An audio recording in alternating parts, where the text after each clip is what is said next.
L'histoire du peuple juif vous intéresse ? Retrouvez Liana Gurfinkel dans Un jour notre histoire sur Studio Kalita. C'est tous les matins pour découvrir ensemble les événements et les personnages qui ont fait notre histoire.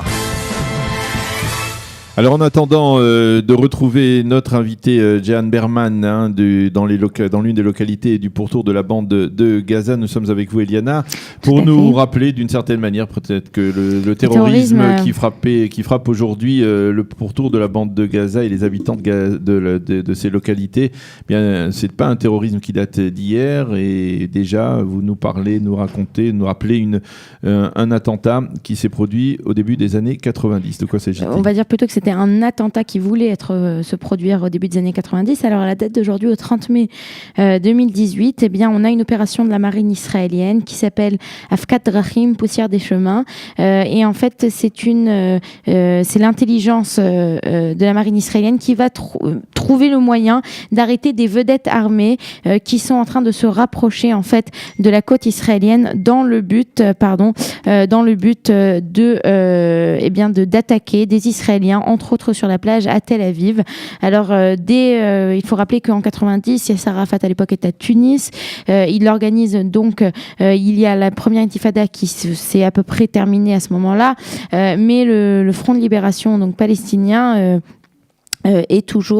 cherche toujours à créer une situation de désordre et une situation de danger pour les Israéliens. Et donc c'est à ce moment-là que l'intelligence israélienne commence à comprendre que on a un groupe d'une vingtaine de terroristes qui est formé sous la supervision de la flotte libyenne à s'approcher des côtes israéliennes afin d'y faire des attentats.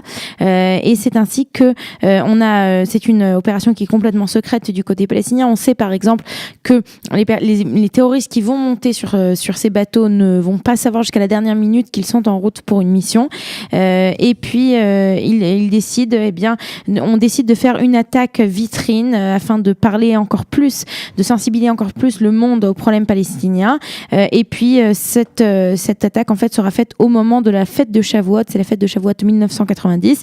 Et on espère faire cette attaque à un moment où les gens sont en vacances et les plages, en particulier les plages de Tel Aviv au moment de Shavuot, sont remplies.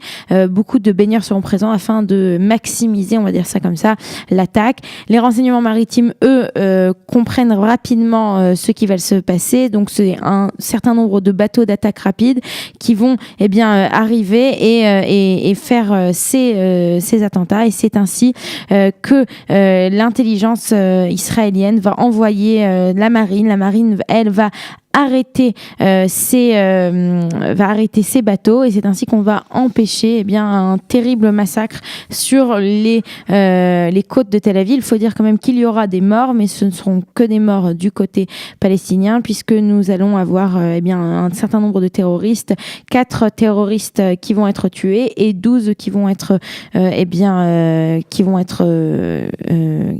arrêtés et mis en prison.